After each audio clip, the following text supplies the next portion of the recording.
सलामुन मलगुरु न्यूजीलैंड और इंडिया सेमीफाइनल तक क्वालिफाई शो बांग्लादेश और पाकिस्तान 100% the champion trophy the Monday ना मतलब बाहर सेमीफाइनल द गई द क्वालिफिकेशन 0% चांस थे जी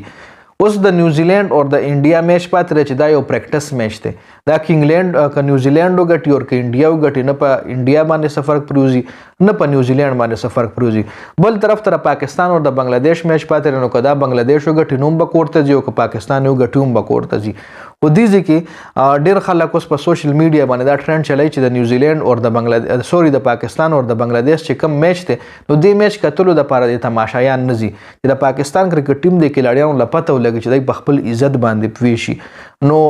मुंगा हम वायु च सुमरम पुख्तानी दे दغه मैच टिकट टेक्सटली वी अडोजाई मक रिफंड कीगी रिफंड कई पैसे तेरा वापस रा वाखलाई और कचरी नम रिफंड कीगी नो बस दغه मैच कतलो अडोजाई मजा कर दे मैच कतलो अडो फायदा नشته बल तاسو د چا कतलो द पारा जाई د رضوان कतलो द पारा जाई द बाबर आजम कतलो द पारा जाई द शाहीन अफरीदी कतलो द पारा जाई द हारिस रऊफ कतलो द पारा जाई چې خو مار خوړل ټولو خز ناقص پرفارمنس کړی دی لکه یو کلاړی نو مې روخانه کړی ټیم د پاره سم میچز غترنو سړی وی لاړ چې مو به ګورم لایو نو جوړه چیمپیون ټرافي کې دومره بکواس پرفارمنس نو که چا ټیکټ ایکسټلی مینو کینسل کړي دا میچ کتلو لمزای جی